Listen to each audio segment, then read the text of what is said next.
Have you ever looked up at a building and marveled at its design, its strength, its ability to withstand the test of time?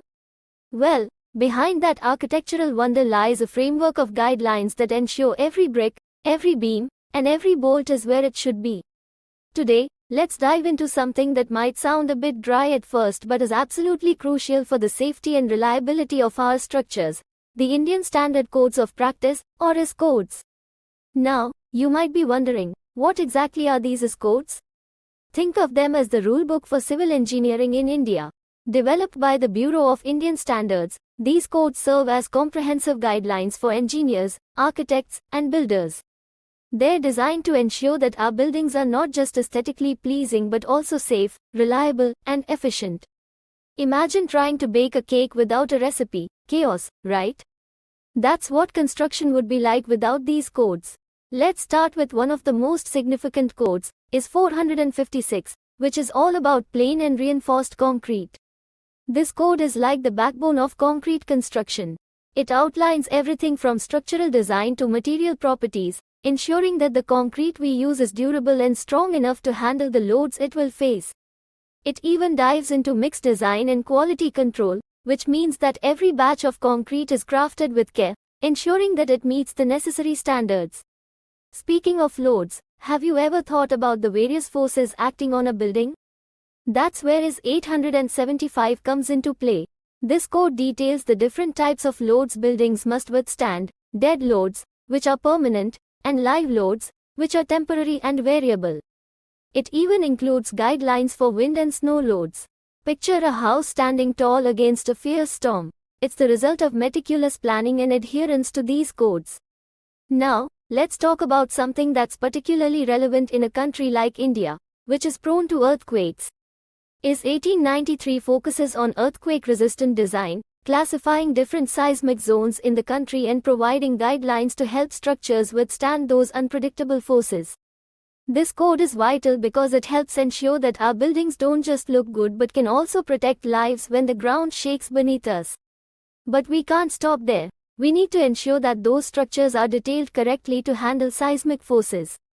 That's where IS 13920 comes in, focusing on ductile detailing of reinforced concrete structures. It's all about enhancing the ductility and energy dissipation capacity of buildings in seismic zones. In simpler terms, it helps buildings bend rather than break during an earthquake.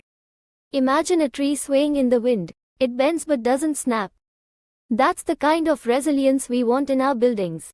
Now, let's shift gears a bit and talk about steel structures.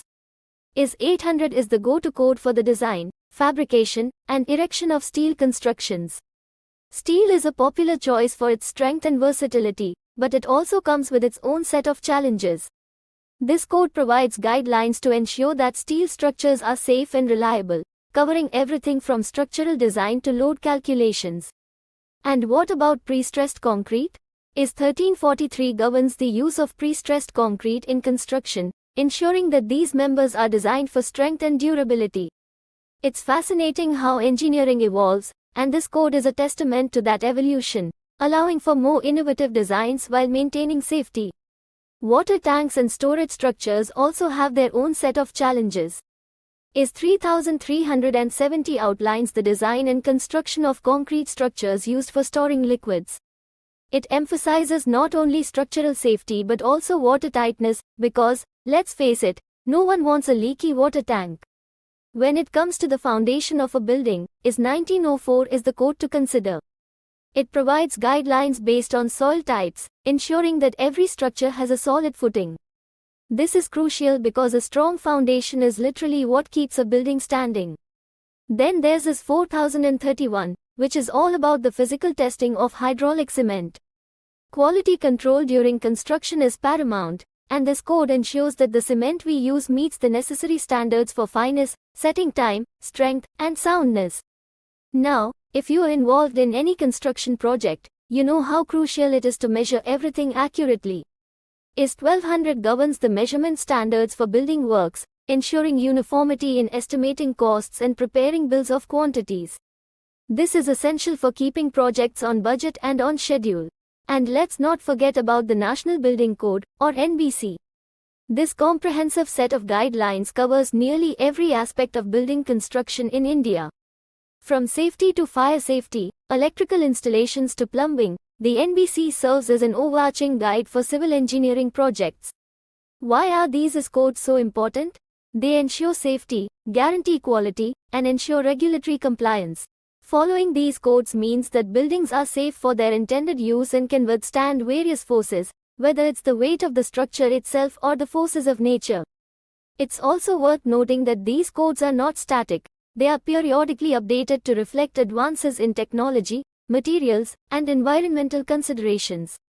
This means that construction in India stays current with global standards, which is essential in our rapidly evolving world. So, the next time you walk past a building, take a moment to appreciate the engineering marvel it represents. Behind every structure is a wealth of knowledge, guidelines, and standards that make it all possible. These codes may seem like a set of dry regulations, but they are, in fact, the unsung heroes of civil engineering, ensuring that our built environment is safe, reliable, and ready to stand the test of time.